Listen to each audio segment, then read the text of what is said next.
Sri Lanka faced the brutality of extremists on Easter Sunday last year. But again, Sri Lanka seeks a lot of assistance from Pakistan too in dealing with extremists and radical groups spreading across the region. This is a massive threat to the region. How do we look at this jointly? Absolutely. It's a very good question, and let me break this to you.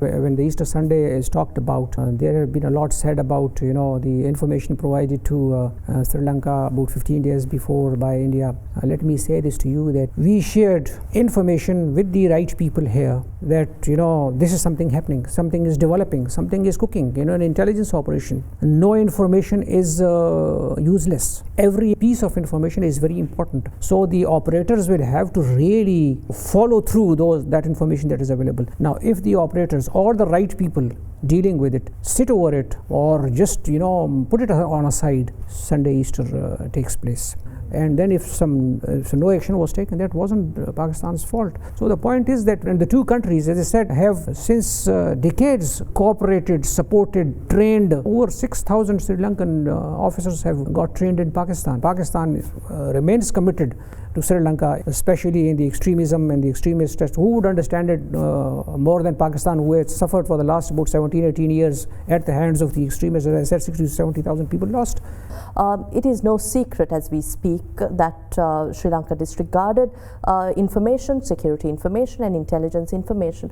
You spoke of Pakistan sharing information prior to the April 21st attacks in 2019. What was the nature of this information? It was some sort of, intercepts, some sort of movement of people, because they are at the grand scale. You are chasing these people, you are trying to sort of connect the linkages of the way people are talking from, the Middle East and everywhere. So I think as a part of our own, work, we were, we monitor such type of things.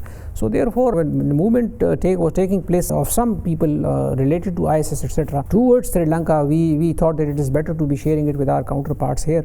Pakistan, after having shared the information and having done its job, naturally left it to the Sri Lankan government and the Sri Lankan authorities to pursue or follow up that. And naturally, Pakistan didn't follow that up after that, because it was once shared the information with the right people, then you are out of it, then, because it's a foreign country, it's an independent country. But we did share as a friendly country whatever that was available to us at that point in time, which should have been pursued. And I think this issue could have been, or this unfortunate incident could have been avoided. The lesson that one can really draw from this is that, as I said in the beginning also, that no information related to terrorist acts, or for that matter anything, is useless. How do you respond to allegations that Pakistan in certain areas provides a breeding ground to these extremists? The point is that we had a certain area in Pakistan when this 9/11 took place, which had a different set of rules historically. It has a different set of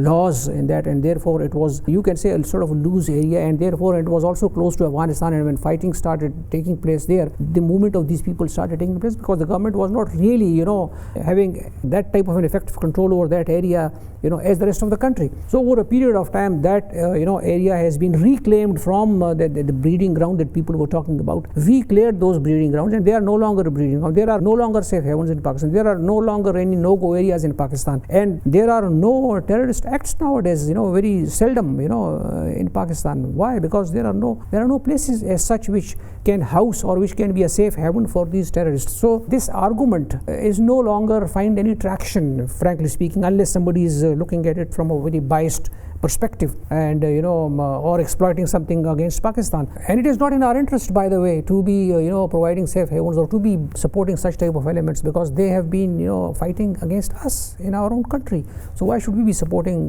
such type of elements?